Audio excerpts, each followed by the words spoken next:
Good morning to all of you. Welcome to Director School Education Jammu home assignment.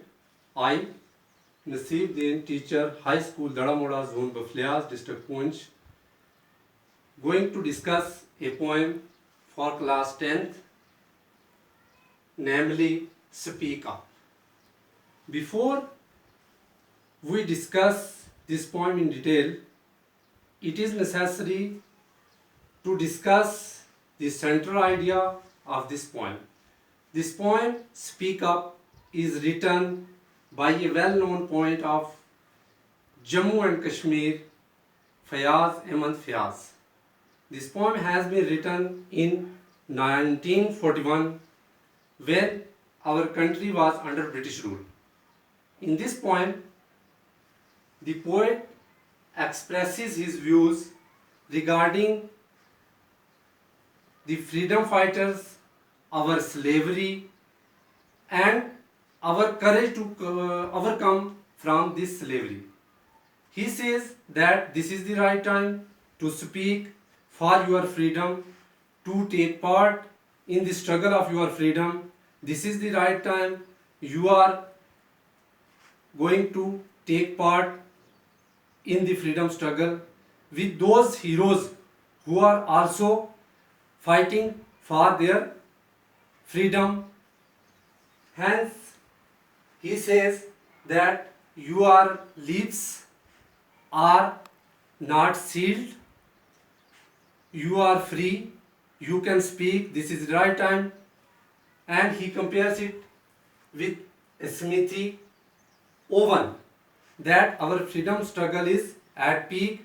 We must, or in other words, we can say that every citizen is able to take part in the freedom struggle. We must take part because this is the right time, and if we lose this, we will never get this type of chance again. Now, we discuss the poem in detail, stanza by stanza. Firstly, Speak Up. The poet says, Speak up, for your lips are not sealed and your words are still your arms.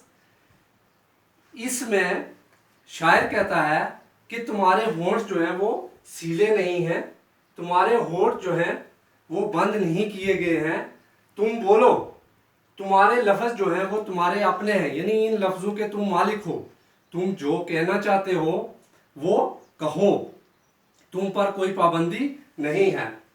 This upright body is yours.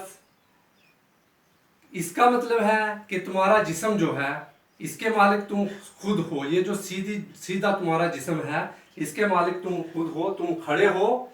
और speak while your soul is still your on.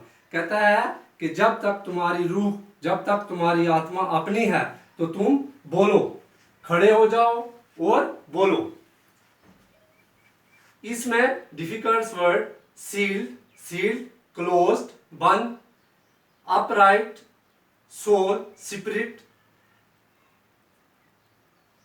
Oven, stove, upright, moral, fatal, shackle.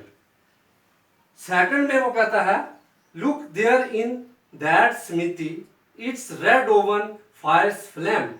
कहता है एक लोहार को देखो, उसकी भट्टी जो है वो गर्म है, उसमें जो है वो आग जल रही है, आग के शोले उठ रहे हैं. यहाँ वो जो हमारे फ्रीडम फाइटर्स हैं, हमारे जो आज़ादी के लिए जो जदोजहद कर रहे हैं लोग, उनके लिए वो कहता है कि वो बिल्कुल पीक पे है, यानी वो लाल हो चुकी है. अब उसमें जो है सिर्फ हिस्सा लेने की जरूरत है, यानी आज़ादी इस वक्त जो है वो तेजी पे है, आग की तरह जो है वो तैयार है. The padlocks are already opening their mouth and each fetter is skidding around. तो कहता है हर एक ताला जो है वो अपना मुंह खोल रहा है, यानी तुम्हारे जो भी कोई जो है भट्टी को तशबीह दे रहा है कि जैसे ही कोई जो है चैन, कोई जंजीर जो है उससे जो जकड़े हुए थे उनका भी ताला खुल रहा है. कहने का उसका मतलब है कि जो जंजीरें तुम्हारे साथ, जिन जंजीरों से तुम जकड़े हुए थे, जिन तालों से तुम बंद थे, वो भी अब तैयार है कि हमें ये खोले. मतलब अब हमारी जो है जदोजहद इस पोजीशन पे आ गई है कि हम जो है सभी लोग मिलके उसमें हिस्सा लें और हम जो है वो आज़ादी हासिल कर सकें। नहीं तो अगर ये जो है ऐसा नहीं होता है तो हमें वही स्लेवरी की जिंदगी, हमें वही जो है गुलामी की जिंदगी गुजारनी पड़ेगी। नेक्स्ट कहते हैं speak up now for time is running out. कहता है अभी बोलो, वक्त जो है वो जा रहा है, तुम्हारे हाथ से वक्त निकल रहा है। Before your body and mind fade away. कहता है जब तक तुम्हारा जिस्म, तुम्हारा जो है दिमाग कमजोर ना हो जाता, इससे पहले पहले तुम जो है वो आवाज उठाओ, बोलो, जो तुम्हारे मन में है वो बोलो, इस आजादी के हक में लड़ाई लड़ो, अपने हक के लिए लड़ाई लड़ो, जो लड़ रहे हैं उनका साथ दो। जब तुम्हारा जो है दिमाग भी कमजोर हो जाएगा, जब तुम्हारा जो है वो जिस्म भी कमजोर हो जाएगा, तो फिर तुम्हारे लिए it is impossible to take freedom. तुम्हारे लिए जो है ये आजादी लेने की बात मुश्किल हो जाएगी। Tell us for the truth is not yet dead, speak whatever you have do say. इन लाइनों में वो शायद जो है वो कहता है कि तुम ये बता दो दुनिया को कि सच जो है अभी जिंदा है, सच जो है उसकी मौत नहीं हुई है, सच जो है जिंदा है, और बोलो जो तुम कहना चाहते हो वो तुम कहो। तो बच्चों मुझे उम्मीद है कि ये आपको 3 स्टेंजे जो है ये अच्छी तरह समझ आ गए होंगे।